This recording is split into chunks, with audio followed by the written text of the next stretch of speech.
Mesdames et messieurs, bonsoir et merci si vous nous rejoignez sur votre journal de 22 heures. Voici les titres de ce journal.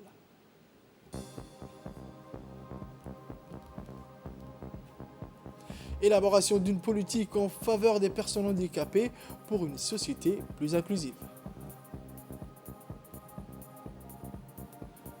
Actualité internationale à présent, BioNTech veut installer ses nouvelles usines au Sénégal et au Rwanda. Merci encore, mesdames et messieurs, de nous rejoindre sur cette édition de 22 heures. Comme je vous le disais dans les titres, le ministre de la Justice et des Affaires pénitentiaires, gardien des Sceaux, son Excellence M. Ali Hassan Abhadan, a présidé hier, en début d'après-midi, le dialogue entre la République de Djibouti et le Comité des droits des personnes handicapées des Nations Unies en vidéoconférence tenue à l'hôtel Kempinski. L'objectif de cet exercice a été de présenter les différentes réalisations et avancées en faveur des personnes handicapées. En effet, cette réunion vise à présenter le déroulé de la séance d'examen, à expliquer la méthodologie à suivre, à s'entretenir avec les institutions sectorielles en vue de procéder à l'actualisation des informations présentées au Comité des droits des personnes handicapées et enfin à discuter de l'impact positif d'un examen réussi pour notre pays. Cette audition qui va durer 3 jours va porter sur la mise en œuvre des conventions internationales des droits des personnes handicapées, ratifiée le 3 janvier 2010, la Convention des Nations Unies relative aux droits des personnes handicapées. En effet, cette convention a pour mission de promouvoir, protéger et assurer la pleine et égale jouissance de tous les droits de l'homme et de toutes les libertés fondamentales par les personnes handicapées et de promouvoir le respect de leur dignité. Dans le cadre de la procédure de contrôle de la mise en œuvre de la Convention, la République de Djibouti a rendu son rapport initial en mai 2016 et a répondu à un questionnaire complémentaire en septembre 2020. Cette audition est l'étape ultime de ce premier rapport périodique. Il convient de souligner qu'en ratifiant la Convention internationale des droits des personnes handicapées en 2010, la République de Djibouti s'est engagée à garantir et à promouvoir le plein exercice de tous les droits de l'homme et de toutes les libertés fondamentales de toutes les personnes handicapées sans discrimination. À son tour, le ministre de la Justice a, dans son réquisitoire, précisé que la question de l'handicap est née d'une volonté politique forte du président de la République d'ériger le handicap en priorité absolue. Afin de bâtir une société plus inclusive, le ministre de la Justice a fait plus de précisions. J'ai l'honneur et le privilège de diriger la délégation de la République de Djibouti chargée de présenter le rapport initial sur la mise en œuvre de la Convention relative aux droits des personnes handicapées ratifiée le 3 janvier 2010. Le rapport national a été préparé suivant une approche participative consultative. Le processus a associé les institutions nationales et organisations de la société civile. Madame la Présidente, la ratification de la Convention, y compris le protocole facultatif, sans la moindre réserve et la soumission du rapport initial témoignent de notre volonté d'être liés par des normes essentielles à la réalisation de l'objet de la Convention. Par ma voix, la République de Djibouti tient à réaffirmer sa détermination à œuvrer à la poursuite de ses objectifs. Conscient de ce que la protection des droits de l'homme repose pour l'essentiel sur des mécanismes en place au niveau national, nous sommes heureux de participer à l'exercice d'évaluation qui est aussi et surtout l'occasion d'échanges dont nous entendons tirer le meilleur profit des recommandations auxquelles nous apporterons la plus grande attention. Madame la Présidente, la ratification de la Convention relative aux droits des personnes handicapées est venue renforcer le cadre juridique et institutionnel de la promotion de la protection des droits de l'homme. Le progrès accompli se mesure à la lumière de la législation et des mesures spécifiques prises que je me propose de rappeler succinctement. Au nombre de ces actions spécifiques, je voudrais rappeler celles que le gouvernement a prises pour l'accompagnement des personnes handicapées dans le cadre de la riposte nationale à la pandémie de la Covid-19. Des mesures fortes pour adopter des programmes d'information et des réponses à la Covid-19 à travers des campagnes de sensibilisation en langue des signes sur le service public de l'audiovisuel et la distribution de coupons alimentaires afin d'atténuer les conséquences de la pandémie sur les personnes vulnérables, notamment les personnes handicapées. Madame la Présidente, l'arsenal juridique et le cadre institutionnel adopté par mon pays pour promouvoir et protéger les droits des personnes handicapées est basé sur la Constitution de ce pays, qui a jeté les bases d'un système démocratique, unitaire et indivisible, préservant les droits fondamentaux de tous ses citoyens. L'article 1er de la Constitution confirme l'engagement du pays à combattre toute discrimination à l'égard de quiconque en raison du sexe, de la couleur, des croyances, de l'origine sociale, de la langue ou de la race. Cette protection constitutionnelle s'étend à la liberté d'expression, à la liberté d'association, de réunion, la liberté de religion, de conscience, le droit à une justice et un procès équitable, au droit de ne pas être soumis à un traitement dégradant, humiliant. Le Code pénal prévoit également que toutes les atteintes sont plus sévèrement punies lorsque les personnes handicapées en sont les victimes. Un important dispositif vient d'être adopté pour donner plein effet à ces protections constitutionnelles à travers l'adoption de la loi du 6 février 2017. Elle a pour objet de garantir et de renforcer les droits et libertés fondamentaux des personnes à besoins spéciaux en donnant une définition juridique à cette catégorie de personnes. Sport à présent, les requins de la mer Rouge se préparent depuis une semaine et subissent des entraînements intensifs sous la houlette de leur coach Julien Met. Ils se préparent pour leur premier match où leurs adversaires ne sont autres que les Fennecs d'Algérie. La rencontre d'Algérie contre Djibouti, comptant pour la première journée du groupe A des éliminatoires de la Coupe du Monde 2022, aura lieu le 2 septembre prochain à 19h GMT, 20h heure locale, heure algérienne. Au stade du Shahid Mustafa Shakir du Blida en Algérie, en perspective des matchs de qualification pour la Coupe du Monde 2022 que Djibouti doit jouer prochainement contre l'Algérie et le Niger, les requins Mahdi Mahabé et Youssouf nous parlent des préparatifs et des attentes de l'équipe nationale.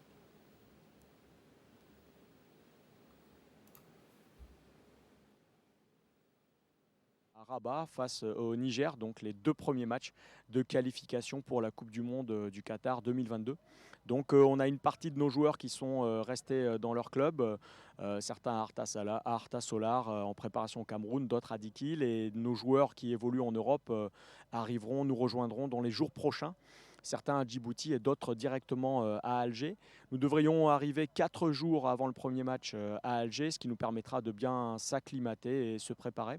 Alors après, les enjeux, ils sont d'abord quantitatifs. C'est essayer de prendre au moins le premier point de l'histoire de Djibouti dans des matchs de qualification, que ce soit qualification Coupe du Monde ou qualification Cannes.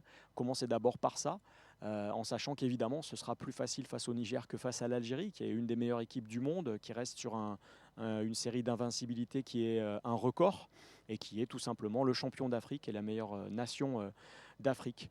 Ensuite, sur le plan qualitatif, ce qui est intéressant, c'est de gagner ce que j'appelle gagner le respect par des prestations intéressantes dans la façon dont on défend collectivement, dans la façon dont on joue, si on est capable d'évoluer par des passes, de se créer des occasions, et puis aussi dans la manière dont on va répondre aux attaques, et puis le comportement, l'attitude qu'on aura, qui devra être une attitude sportive pour donner une bonne image du pays. C'est avant tout l'un des objectifs principaux d'une équipe nationale. Voilà. Donc les joueurs sont engagés, ils sont motivés, il y a pas de blessures à déplorer, il y a un bon état d'esprit et voilà, j'ai bon espoir pour ces matchs qu'on donne une bonne image de l'équipe de football, du football djiboutien et de Djibouti, Inch'Allah. C'était Julien Met, le coach de l'équipe nationale de Djibouti. Sport toujours sous l'égide du secrétariat d'État chargé des sports. Les différentes associations sportives de la capitale ont procédé hier à la clôture des tournois d'été de football dans leurs quartiers respectifs. Conduite par les conseillers techniques du SES, en l'occurrence M. Mohamed Ahmed Salem et Mohamed Ahmed Farah, une délégation du SES a sillonné dans les différents sites où s'est déroulé les tournois pour remettre les trophées aux équipes qui sont à distinguer. Dans sa politique de lutte contre l'oisiveté et la délinquance juvénile, le SES profite également de cette occasion pour occuper la jeunesse djiboutienne dans une ambiance inouïe, mais aussi pour détecter les jeunes talents afin de les promouvoir à un avenir sportif radieux.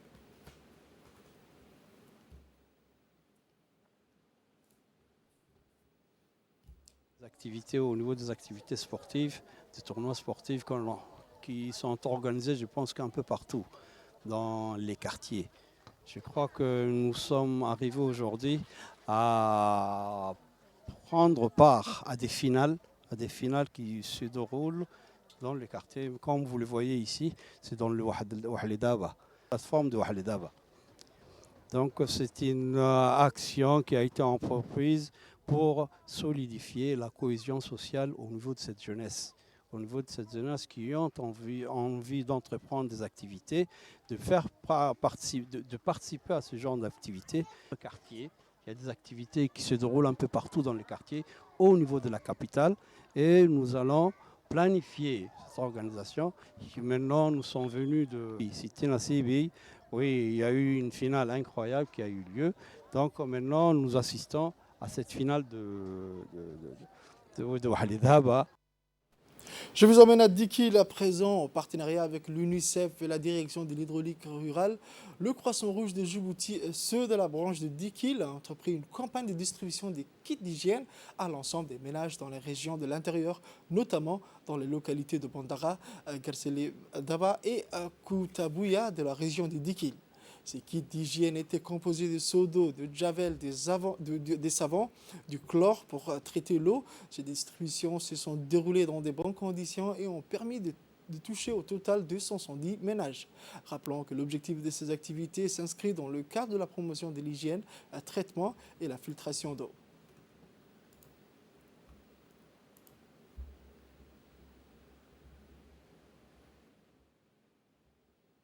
Ligne de promotion de l'hygiène est sur le traitement d'eau et la filtration de l'eau. C'est-à-dire que les gens qui habitent dans les localités qu'on a ciblées, ils boivent dans des ciels ouverts, dans des puits.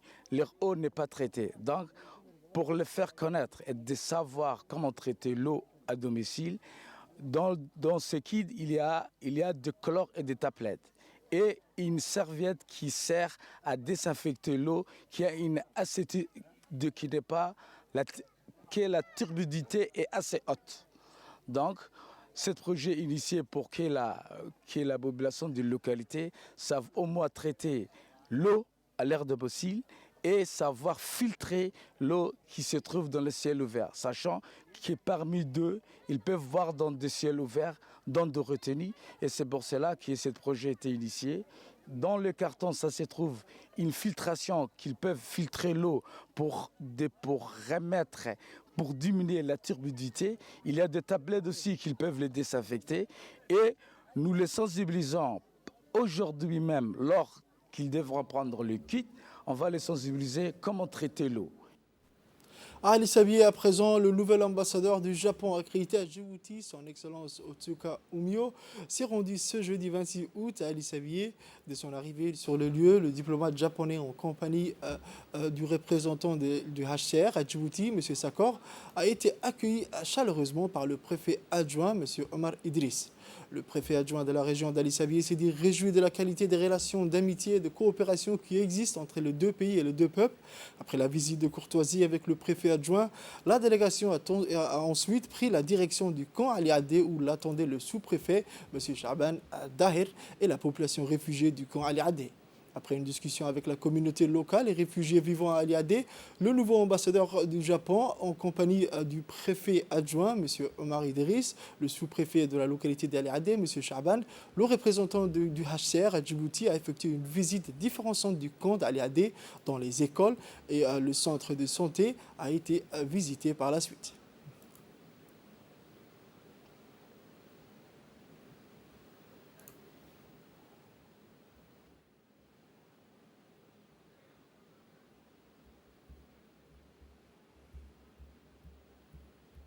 waxaa ka dhexeeya cilaaqaad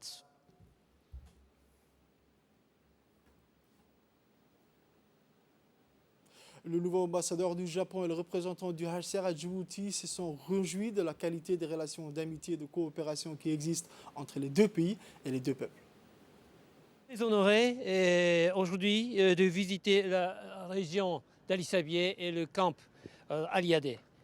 Le Japon met en œuvre plusieurs dons non remboursables dans la région d'Ali Sabié, par exemple la fourniture d'équipements médicaux, l'aménagement d'installations d'approvisionnement et de distribution en eau et la construction scolaire pour l'enseignement.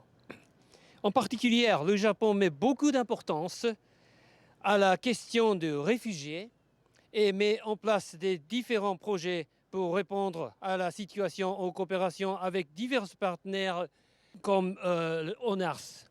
En outre, ICANN, une ONG japonaise, travaille également au camp de réfugiés Holhol d'Ali Sabié et aussi ici à Ali Adé. Nous avons pu, au cours de ces visites, nous entretenir avec les réfugiés et les communautés et avons constaté avec beaucoup de satisfaction la cohabitation pacifique, la symbiose dans laquelle les deux communautés vivent, mais aussi nous avons pu de visu nous rendre compte de réalisations qui sont faites au profit de ces communautés dans les différentes sections du camp. Ceci pour dire que tous les efforts déployés par les autorités dans l'intégration, l'inclusion des réfugiés dans les différents secteurs de la vie prennent forme. Vous savez bien que Djibouti, à travers son Excellence Ismaël Omar Guelleh, depuis le sommet de septembre 2016, a pris cet engagement et nous sommes heureux aujourd'hui, avec l'appui du Japon et également des autres donateurs, nous rendre compte que cela devient réalité. Toujours dans la région d'Ali Sabié ou dans le cadre de la lutte contre le trafic illicite des marchandises de contrebande de tout genre, les policiers de détachement d'Ali Sabié, en étroite collaboration avec la brigade de la douane d'Ali Sabié et les militaires de BIAS, ont intercepté une quantité de sacs de contrebande. La marchandise saisie à cette occasion était composée de 31 colis de 2000 kg de khat. Les policiers, en collaboration avec les agents de la douane, ont procédé à la destruction de ces marchandises en présence du chef de la brigade de la douane d'Ali Sabié, M. Mohamed Moumin Hassan. La police nationale poursuit sans relâche ses efforts visant à mettre à terme aux activités de ces contrebandiers qui visent à détruire l'économie du pays. Actualité internationale à présent, comme mentionné dans les titres, le laboratoire allemand BioNTech a annoncé vendredi qu'il visait l'installation l'année prochaine des sites de production du vaccin à ARN messager en Afrique, notamment au Sénégal et au Rwanda. La société évalue l'éventuelle installation dans ces deux pays d'usine pour soutenir l'approvisionnement en vaccins des pays membres de l'Union africaine, selon un communiqué. La décision a été prise après une recommandation en ce sens du Centre de contrôle et de prévention des maladies du continent qui dépend de l'Union africaine. Le directeur et cofondateur du BioNTech, Ugur Sahin, s'est dit confiant après une réunion à ce sujet à Berlin que le début des installations puisse intervenir à un moment l'année prochaine. BioNTech réaffirme son engagement de produire sur le continent africain les vaccins au paludisme et la tuberculose actuellement en développement, ajoute l'entreprise qui s'est alliée à l'américain Pfizer pour produire son vaccin contre le Covid-19. Le laboratoire basé à Mayence, au ouest de l'Allemagne, avait annoncé fin juin qu'il comptait appliquer la technologie prometteuse de l'ARN messager au paludisme avec des essais cliniques dès l'an prochain. C'est tout pour cette édition de 22h, mesdames et messieurs. Merci de l'avoir suivi et restez avec nous pour la suite du programme.